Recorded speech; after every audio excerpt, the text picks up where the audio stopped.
Hello there, my very good friends. On today's wrestling news, we have the latest AEW versus WWE contract tampering controversy. We also have an AEW star who is seemingly unhappy with his booking, or lack thereof. We're going to talk about AEW wrestlers dealing with visa issues, and we're going to talk about Konnan being a very silly boy when it comes to Konosuke Takeshita. I'm Andy Murray. I'm Michael Hamflett. And this is the news. We have two news videos coming at you today.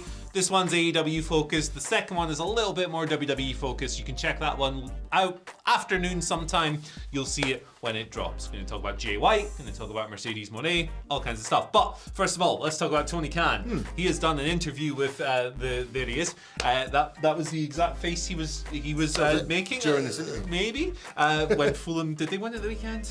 They did, but I don't want to talk about Fulham anymore because they're not selling out the FA Cup. Fulham are finished to me. Fair play, rest in peace, Sunderland. He was on the Dan Le Batard show. I am terrible with Dan Le Batard's name because every single time I aggregate, which isn't often, I type Dan Le Bastard because I'm an idiot. Didn't he used to do stuff with Scroobius Pip? Very nice, very nice. But Tony, this was a fiery ass interview Tony's done, and he kind of goes into, remember the whole contract tampering allegations of last summer, where it was like, apparently, reportedly, WWE had reached out to several AEW stars saying, hey, come back. A bunch of them had kind of spurned that, but there was all kinds of rumors swirling around, reports as well, across the board. It ultimately led to Mega Parek, AEW's chief legal officer, emailing WWE and going, don't do this. It's not how contracts work. Tony spoke about that, and I'll just read you the quote. I've had a lot of wrestlers come to me and allege that WWE reached out to them to tamper with their contracts and ask them to break their contracts. I can't confirm that specifically. I can only tell you what wrestlers have come to me and said, but I've had multiple wrestlers and staff report that to me. It was very disturbing. I've had to go out and try to put on good shows despite this alleged tampering and stuff like that. Frankly, I don't think it stopped us because the quality of the product and the quality of the shows is at an all-time high right now. He continued, and this has got some juice in it, so I'll read this as well. It's a bit wordy because, you know how promoters are. You know what wrestling promoters are like. I think wrestling fans, at the end of the day, appreciate that a lot of what happens in wrestling shows is sometimes story, and that's why people like watching the shows. They like the stories and the exciting matches, and especially the combination of the two when the stories lead to exciting matches and vice versa. It's going to be a great show tonight, TBS. I love it. Word soup. Yeah. Now, what's interesting is the story that is the most... Sorry, I'll start that bit again. Now, what's interesting is the story that's the most real, the most intense, and the most hated in all of pro wrestling is that between two wrestling promotions. I think that we truly hate each other, WWE and AEW, and I think that makes for really exciting TV, and it makes for an exciting wrestling war. I agree. I think they really do hate each other. I think that, it's not necessarily anything new, the contract tampering stuff, but I guess is this the first time he's outright said they were trying to get people to break their contracts? I think so, because he's probably had to be very careful legally what he says. That's a pretty heavy allegation to make, unless you... Well, even he kind of talked around it a little bit. He said, I'm not saying that, but wrestlers have come to me and said that, and it's a dicey subject to speculate on, isn't it? Because I'm sure they'd be if they just outright said it without fairly substantial proof, then I'm assuming they'd be getting a very strongly worded letter from Jerry McDevitt or something like that. Jerry versus Mega. That's WrestleMania main event. We know this from football. Tampering's nothing to be messed with unless you have hard facts and evidence. So for him to come out and speak like this, there must be, in his mind at least, some smoke to the fire. Yeah, absolutely. I do like the very much hate each other. It's quite an interesting... Yeah, I think that I mean, look, if I'm running a wrestling promotion and another wrestling promotion phones up my people and goes, hey, you have contracts, but you should break them, I would hate them too. So, fair play. And for the wrestlers as well, if they're even just using and abusing this to squeeze some cash out of them billionaires, more power to them. Boom. Absolutely. Make some calls. Absolutely. Drain that bank account. Not your own, the billionaires, because they're really rich and, Robin Hood. AEW wrestler might be unhappy with their booking, or lack thereof. It's Lance Archer. He tweeted over the weekend, 51 days since I last laced up my boots, not by choice. So that'd be 52 days today. Yeah. But Big Lance has not made them dance in a long ass time. He last wrestled on the 23rd of December. That was for New Japan. It was at the end of the World Tag League Tour. It was on a Road to Tokyo Dome show, but he wasn't on the Tokyo Dome Wrestle Kingdom 17 event on the 4th of January. That was his last match, late December. Prior to that, he'd been doing the World Tag League Tour with Minoru Suzuki. He'd been there since November. You have to go back actually to November for his last match in AEW, which was against Ricky Starks on the 18th. He only had 10 matches in AEW last year if you take Dark and Dark Elevation out of the equation. Lance, 45, been with AEW since February 2020. I forgot the month. I knew he showed up early in that year because Jake was in the crowd. It was a cool debut. Was, yeah. Cool debut. But yeah, latest from Lance. I'm not surprised. It's very difficult for AEW to fit their 5 gazillion wrestlers on TV all at once. In fact, it's not very difficult. It's literally impossible. Some people are going to be sidelined for certain periods of time. Lance has been sidelined a little more than most. Certainly not as much as like a Miro, but you know, in that ballpark. If I'm him and I'm a talented dude who's not working all that often as much as he would like, I would be annoyed too.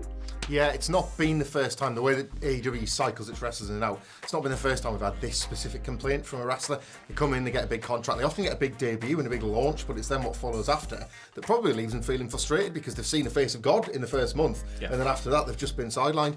Lance Archer was able, brilliantly for him as well, to kind of work the same gimmick in several different feuds. This everybody dies thing. He rehabilitated himself and his aura and his monster ability against several big opponents. But I do wonder if maybe they being AEW sort of felt they couldn't do that anymore. He'd been beaten enough that the Unstoppable Force gimmick was no longer that believable. Now, obviously, that's down to Tony Khan and everybody else to try and book something new for him. But it kind of, not that it justifies anybody being sidelined, but it maybe explains it a little bit. He had an awesome title match that over-delivered in truth against Hangman Page in early 2022, and maybe when you lose that is perhaps the peak of the everybody dies gimmick. Whether or not he would want to drop that when he's still got, like, you know, credit in the bank with New Japan, for example, who knows. You can kind of see why there's a bit of push and pull there, but you know, if he's got plenty left in the tank, you can understand his frustration. 45 in wrestling now is no age. People go a lot longer. It's nothing. Yeah, I completely agree with both perspectives. Maybe just need someone new, maybe a tag team, something like that. That'd be cool. You know who he'd fit in aesthetically really cool with? I say this all the time about people who just look cool. Butcher and the Blade. Would those 3 guys not look really awesome standing next to each other? I'd be terrified of them. The Archer, the Butcher and the Blade. There you go. Whoa, boom, boom, boom. We've done it. The monster. Awesome. Right. Bring back Hoytomania. Sell some shirts. It's AEW, man. Why it's a t-shirt company. Get that little Guitar Hero thing back. Yeah, why not? Let's go. Right, several AEW wrestlers are dealing with visa issues at the moment. We're not going to go into too much detail here because we don't know who the hell they are. But this is a report from Fightful Select over the weekend noting that wrestlers in the industry are dealing with visa issues, and this has affected a number of AEW stars as part of this. So that's it. That's the story. We can't sit here and go, well, this person hasn't been here for 3 weeks. It might be that, blah, blah, blah. Obviously, AEW uses a bunch of international talents. This isn't the first story to be linked about visa issues this year. Of course, Kenny Omega had some visa problems of his own earlier this year, which were quickly resolved. He's Canadian, but I believe he also has Japanese citizenship, so he needs a visa to work in the US. Kenny not linked to this, they're separate stories. I'm just, applying a little bit of context there. But yeah, I guess if you see someone going missing for a while, sometimes it's due to factors out with the company's control. It sucks, but it's working, laws and regulations and stuff, I guess. It's like, on one hand, it would sometimes be nice to get an explanation why somebody's missing, but if it sort of feeds into an angle, I know this is not one, for example, but Keith Lee, let's just say Keith Lee was a Canadian or was an international wrestler or something, he's currently selling an injury, so it behooves him to be on television, whereas there are some wrestlers that you really want to see back and don't know why. They're in a tough spot in terms of not being able to explain. I don't know the admin. I don't know if this is one of those things where, there's been phrases thrown around over the years like house and order and sloppy sharp. I don't know how much of that plays into it. It's a big company, it's a big organisation, but again, we're dealing with stuff way, way beyond our knowledge base and pay grade. So I think for the benefit of the wrestlers, hopefully it gets sorted out soon. It's the best in situations like this where you know absolutely nothing about the topic to just go, I hope it's resolved soon. I don't know. We've known this forever as well. Impact and WWE have reported this sort of stuff in the past as well. Yeah, 100%. Our final story of the day, this is interesting. Konnan is not happy with Konosuke Takeshita doing a little Eddie Guerrero tribute on Dynamite last week. It was in El Paso as well, wasn't it? Yeah, there you go. There's a few nods. Frog splash. Yep. From Takeshita. Just a babyface thing, like everyone does Eddie stuff these days, right? Like Logan Paul did it, for God's sake. Obviously a different context, he was playing the heel, but I digress. Basically on his podcast, Keeping It 100, I'll just read this. Well, Takeshita, whatever, he's got heat with me, and he's lucky I wasn't in El Paso. Because when he went up and he did the Eddie Guerrero thing for the frog splash, you're not Mexican, dude. I don't care. Stick to your nationality. It's a little bit off base, I think. We're not even going to mention the other person on this podcast because bodyslam.net had the perfect article summarising that guy the other week. Oh, that guy, yeah. Yeah, you should check that out. It's really funny. Man, there's no chance in hell that Konosuke Takeshita hit that top rope and did the little Eddie tribute with malice in his mind. No. There's no chance in hell. He was just playing tribute to a guy. We've seen dozens and dozens of people do this over the years, and I don't want to give this quote too much oxygen, but this seems a bit much. Yeah, I don't know. I don't know, and I've never heard, I guess, of any sort of political inference or any kind of reason why wrestlers wouldn't be welcome to pay tribute. Konnan's got his reasons, I guess, and maybe one of them is so that we'd have this conversation. Being wholly cynical about it, I don't know. I guess let the quote speak for itself, because I don't know right now if you'd find many of the people in this space that would speak for it too. Yeah, there we go. Let's jump over to our Twitter questions for this morning. Remember, we will have a second video later today. WWE stories, mostly. The first one today comes from Starting Up a Posse. I want to join that posse. Who says, "Good morning, metalheads." You love metal. If the last song you heard walking into the WhatCulture building was indicative of how work goes this week, what song don't you want to hear? Let's go live to my Spotify, shall we? All right. Because it was... Dead air. It was Thick Skull by Paramore. Okay, so you kind of need that when you work in the and look at this head. It's absolutely massive. It's a brick. Autobiographical. My last one was Artificial Peace by Big Laugh. I think we've nailed this. From the album Consume Me, which is quite appropriate. I think considering I never ran in battles with the scales, Thick Skull and Artificial Peace sums up quite nicely. It works out quite nicely. It's not just this week, it's every week. So that's how we don't want them to go that way. Is there a song, the last one you want to hear, that's going to represent the week? Is there any in particular? Every single Monday, I just kick the door up and blast Jeff Jarrett's theme, and I know that get those bree-woos in early. It's like going to the gym. Going to the gym first thing. It's like pre-workout. You've done your bree-woos for the day then. The last one I want to hear is Dream Theater, because I literally never want to hear Dream Theater ever. Not a single second of their absolutely terrible music. That's a shoot, by the way. Dream Theater sucks. The last one is it will just put you off work for the week. Yeah, the Beatles. Wayward Son, Kansas. Oh. I wonder why. Right. Mark Smith has been on. Morning, elves. Today is my work's Christmas 2020 party. Legends. Praise hospitality staff. Shout outs to the hospitality staff. Keeping us going. 2022, sorry. It's got 3 in a row all week. Hell yeah, shouts to Mark. Simple question, what is your wrestling wish for Christmas 2023? It's a while away, but what do you most want to happen? I want CM Punk to return to AEW. That's mine. 100% that, and while we're at it, let's get rid of Wayward Son for Kansas and give the Elite and Kenny Omega the themes back. There you go. Yeah, that match, all those matches, all those combinations, we all want it. Yeah. Additional one, bring back the Fiend. Just bring back. Yeah.